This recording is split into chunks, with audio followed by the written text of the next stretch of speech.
امروز اشتراکچیان کنفرانس دوم بین‌المللی سطح بلند اوید به 10 ساله بین‌المللی عمل آب برای رشد استوار سالهای 2018-2028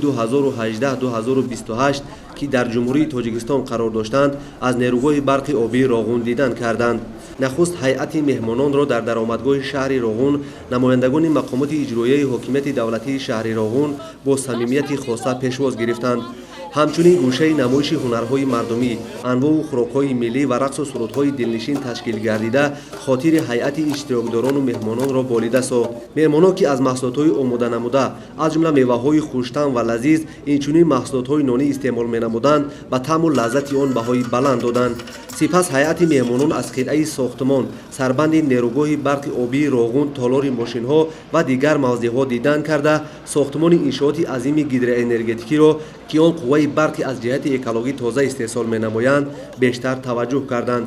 مهمانان در رفت بازدید از نیروگاه برق آبی راغون به طرح ساختمان و سربند که در جهان بلندترین است مراغ ظاهر نمودند. ضمن معرفی به نمایندگان کشورهای دنیا اطلاع داده شد که جمهوری تاجیکستان دارای ذخیره‌های فراوان هیدروانرژتیکی بوده.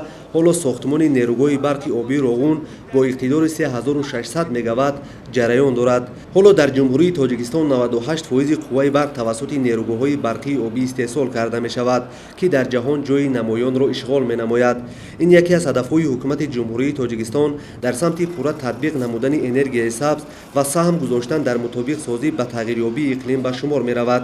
هنگام بازدید از نیروگاه برق آبی راغون مهمانان به سازندگی و بنیادکاری ملت تاجیک که با قوه خود انشاءات بزرگی عصر بنیاد کرده ایستادند بهای بلند دادند. اکثر اشتراکداران که بار نخست به جمهوری تاجیکستان تشریف آوردند و بلندترین سربند نیروگاه در جهان را که حالا در نیروگاه برق آبی راغون بنیاد شده ایستاده است از نزدیک دیدند. مورد ذکر است که جمهوری تاجیکستان در منطقه و جهان یکی از دولت‌های تشبثکار اساسی اوید به حل و فصل مسائل آب و اقلیم شناخته شده است.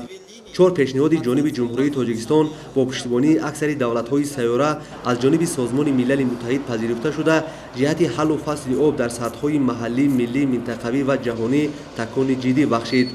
هیئت مهمانان پس از شناسایی از نیروگاه برق آبی راغون و طبیعت ناتکرار آنجا اظهار داشتند که تاجیکستان در واقع با داشتن چنین نعمت بی‌بها یعنی آب کشوری افسانه‌ای روی زمین است. این چنین ذکر کردند که شهر راغون برای رشد سیاحی، کوهی و ورزشی اکولوژی امکانات‌های وسیع دارد.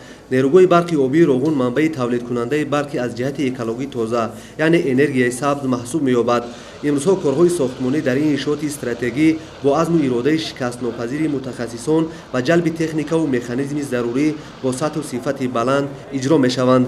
مهمانان پس از بازدید نیروگاه برق آبی راغون با تأثیرات نیک به پایتخت مملکت شهر دوشنبه برگشتند.